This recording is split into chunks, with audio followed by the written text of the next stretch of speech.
JCAP is a jail chemical addiction program, and our program is pretty different from any others in the state.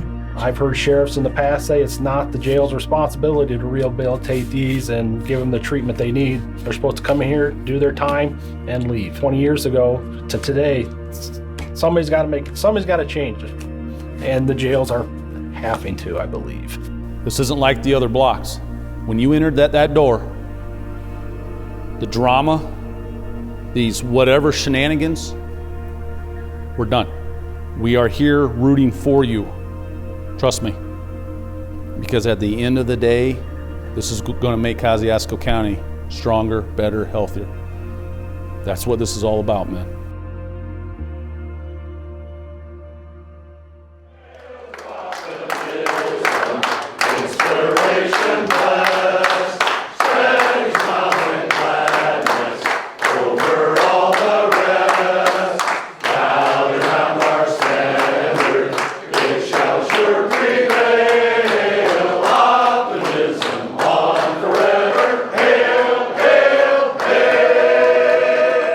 So our JCAP program, we just started last Monday, so it's for another round, and it's the men again for another 4-month program. So keep those guys in your prayers and thoughts, because they're making a change, and it's because of this community. So thank you.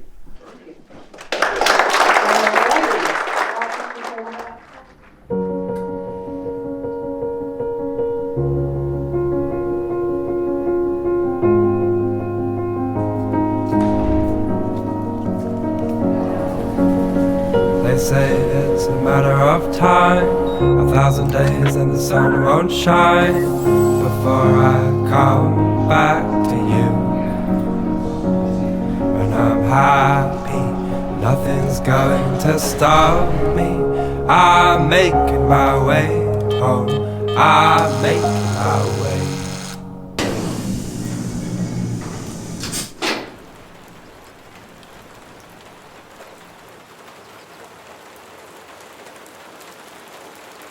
Okay, so this is a Serve Safe food handler class. You can follow along in your book. We'll probably just get through chapter 1, maybe a little bit of chapter 2 today. I'll probably be going through this for about 4 weeks. So probably about a month from today, we will take the exam, okay? Maybe about 5 weeks from today. This one's pretty simple. Even if you don't plan on having a career in food service ever, this should teach you a lot of practical life skills for preparing food at home, for good personal hygiene, hand washing, all those things, okay? We intentionally start our program with about 4 to 5 hours of classes a day. They do 2 hours of group counseling and an hour of individual counseling, and we do that 4 hours, 5 hours of classes a day for the first couple weeks, because it's such a transition for them coming from a regular block that they need a little time to adjust. And it's also, we're just kind of warming them up to talking about their feelings, talking about why they're in jail, not glamorizing it, but sharing in a very honest and real way. After a couple of weeks, then we really start to load the program. And as we do that, they are more prepared to share. They're more willing to be open, and they get more out of those classes because they've had that first couple weeks to kind of prepare themselves. It helps so that they don't have this big wall built up right away. I'm born and raised in Warsaw. Lived here most of my life. I was on a downward spiral. Drugs had caused me to lose my children. Didn't really care what I did with my life at that point. I was about 8 or 9 years old. My family moved to Warsaw. I had 4 brothers and sisters, and we kind of just stuck together. Parents got divorced around 5th grade, I think. All 5 of us kids stayed with my dad. Getting ready to go to my junior year in high school, me and my friends decided that we felt better when we started using substances, pain pills mainly, and it kind of just took me away from the regular feelings of life. I got I don't know, just the ultimate, like, feeling great all the time. And I got used to that. And before I knew it was a problem, I was too far into it to be able to stop. Ended up getting a little too high one night. I had a 2-hour high-speed chase with the cops across 3 counties. When I was actually arrested, I couldn't believe what I had done. That drugs had actually made me reach a point that was so low in my life that had led me to jail. I didn't end up getting in trouble actually until I was 21. That was my first arrest. Made the front page of the paper, the news. Me, my girlfriend, and one of my buddies. Shortly after that, the girlfriend that I was with, my high school sweetheart, she ended up passing away like right after our first arrest. She overdosed, and I kind of spiraled out of control after that. Gave up. We're gonna pick up on page 26, and we're gonna talk about identifying our triggers. A trigger is something that sparks an urge, right? So let's make a quick list of triggers on the board. If I spell this wrong, let me know. Doubt is a trigger for you? Okay. What other triggers do you have? Money. Like seeing money, Just having Money. having money, okay? having extra money. What else do we have? Needles. Women. Stress. Cars. Weed. But one of my triggers is going to the gas station and there's blunt wraps right there and I can smell it and there's rolling papers to see all the zigzags. So it's not realistic to think you're never gonna walk into a gas station again. So when Yeah. I can't even listen to music without looking Just it a up. minute. Oh my gosh. The triggers are always there. There's always going to be things that remind you of it, especially in the beginning. And so you have to make up your mind and have those safeguards in place that are going to protect you from falling in those moments of weakness. And we're going to have moments of weakness. So in class today, when we were talking about the triggers, you see that obviously some of the guys connected with some triggers where others connected with other things, and it causes a lot of anxiety as they go through it. Obviously, William really struggled with that anxiety. He doesn't generally talk out like that or talk over people like that. Just his behavior in general was really disruptive, and it's just a good indication that it's hard, that the material is hard, the content is hard. It's hitting him in a way that he doesn't know how to process. It's just a difficult situation because it's his way of processing through things, but there's 9 other guys sitting around the table that are also, we're trying to get them to connect with this information. But talking with William one-on-one was really hard because he's got a lot of deep things that he's coming face to face with in a really quick manner because his dad just passed away. And that's brought up a lot. It's brought up a lot of emotions, and as expected when a parent passes away, but he has a lot of, there's just a huge history there that has to be unraveled. And his dad's no longer here for him to kind of reconcile that history with. And it's a lot. It's very heavy. Trying to learn how to interact with people in a normal way. Trying to learn how to deal with my emotions. Definitely gotta learn how to deal with those. Because 95% of those lead me to wanting to do drugs.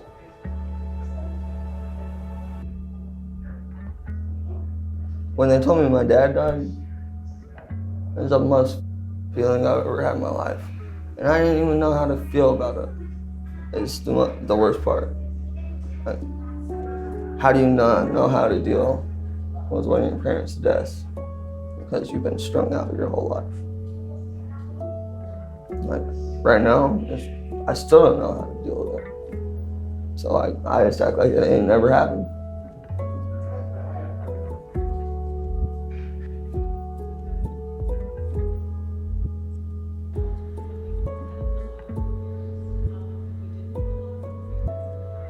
And it's so encouraging because he really wants to deal with it. He wants to be clean. He wants to know how to process these emotions, and he recognizes that this is why he's used. This is why he's numbed up. This is why he has used drugs as an escape.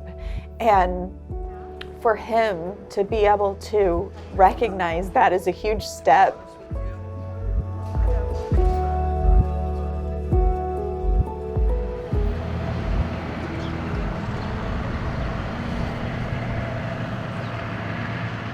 Work release is separate location from the Kosciusko County Jail. Currently, the Kosciusko County Work Release Program holds 100 people. We have men and women. They have jobs during the day. We provide meals, we do drug testing, we do classes, but it is a stepping stone back out to society with help, with accountability. I was born in California, and at that point we moved around a lot. I mean, I've lived in Arkansas, Texas, Indiana, and I stayed here, graduated from high school at Warsaw.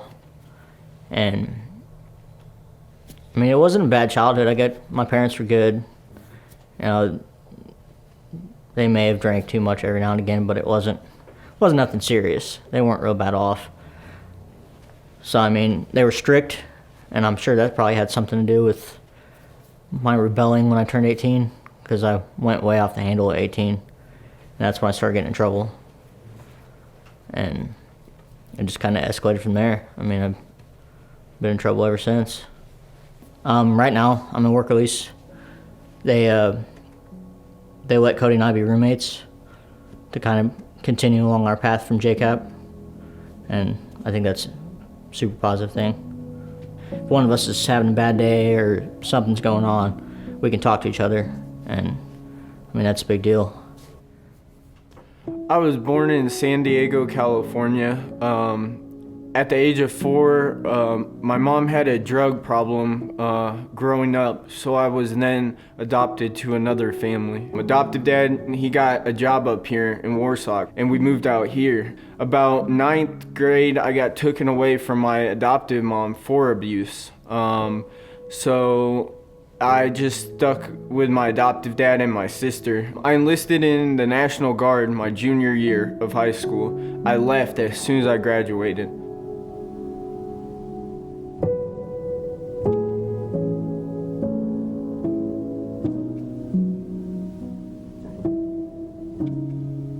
I guess I was vulnerable, I was weak at that time, and I ended up doing meth and heroin since 2015. This has been my life. I realized after I lost her and I eased my pain with that drug, it made the trauma go away. It's never gonna bring my mom back, but it made my feelings masked. When I'm not sober, I mask everything. I mask who I am, I mask my emotions. I'm literally a zombie. But I think I'm okay, and I'm not.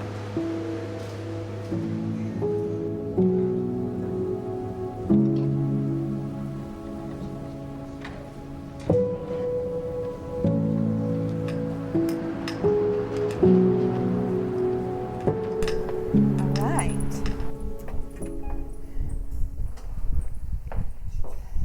So he most likely will leave Monday, but there is a potential for him to be a few other days. For you, you're the leader. Yeah, I'm such a leader. All right. Can I help you? Yeah, we're here for JCAP. All right. Sorry, thank you. All right. Hi, guys. New Life Christian has bought you all new shoes, and the shoes are here. So, still working on the fitness instructors. So Monday, I'm going to go get your gym uniforms. Let's go ahead and see how the shoes fit, right? Do you all remember what size shoe I should have brought my sheet with me. Did you bring it? I said it. No. Who said 9.5? Right there? Yep, 9.5. Yep, you're totally good. No, don't worry. Right there. Me and Courtney talked. We got like 23 different organizations coming in here helping us, and they're continually reaching out to me or Courtney or the sheriff saying, hey, how can we help? Well, it helps us out greatly. I mean, Courtney couldn't do all this. I couldn't do all this. I mean, they've got, how do I want to put it? I'm an expert in corrections. They're an expert in their field. So if they can come in here and teach these people, and I think it's shows them guys back there that people do care. It's great that they're all coming in here, and we want more people too, and we just don't have enough hours in the days now to get everybody in here. So I love it that the community's coming together. So guys, also, I won't be in tomorrow afternoon, Thursday or Friday. So please be on your best behavior. Keep in mind that when I come back Monday morning, I expect there to be 12 people in this block. Danny, you have court Monday morning, 10:30. 10:30 Monday morning. It is scheduled. 12 people in this block when I get back on Monday. I'm looking at you, buddy. You have court 8:30 on Monday? You have court at 10:30. I'm pointing to him. Derek, I got to write you a letter tomorrow morning. Don't let me leave without handing it to you. Okay? Courtney's amazing. She's changed my thinking a lot. From the first day I told her I don't want to be in the program, I don't think I can make it. It was just too hard. It hurt my heart to actually speak up and talk about these past traumas. I don't want to relive them again. That's simply why I use drugs. I don't want to face them again. She made me say them out loud, write them down on paper. She made me talk to her when I was feeling at my lowest. She's honestly been like a mother figure to me. Courtney had came to me and asked me if I wanted to join JCAP, and I was a little reluctant at first. And then the more I thought about it, I'd given up so much, being basically the top trustee there was. But in all, to change my life, not only for myself, but for my children, was my ultimate end goal. JCAP taught me mainly that people care. We have support. We're not alone in this. And I think that's been the biggest struggle for me. It's just feeling completely alone. Like when I get out, I'm by myself, and good luck. And I see that different now. I don't feel like it's that way anymore. On my final arrest, it sounds horrible, but it was a relief. I had to go through, the pain of detoxing off the substances I was on. And that was not fun, but I don't think I could have done it anywhere else. Okay, I'm here, I can't get out, I gotta move forward, and you have to get through this. And that's why I wanted to do JCAP.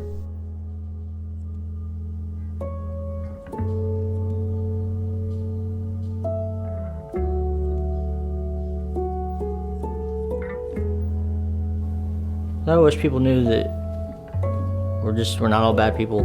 We can be better if we're given the opportunity and the tools to do better.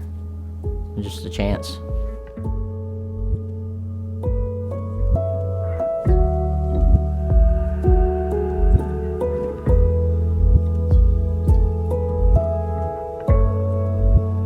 I think that we need to get back to basics. We need to learn to trust each other again. I think we have to give them a chance. So Seymour Midwest. Yeah, so read through that. Right. Seymour Midwest, read through it so that you're prepared for the interview. The jail, the work release, they've served their time. They did what they needed to do. They need to move forward. If we don't stand behind them, they're never gonna get out of the cycle they're in. It's not them against us. It's we all need to come back together. That's the only way we're gonna solve all of it that's going on.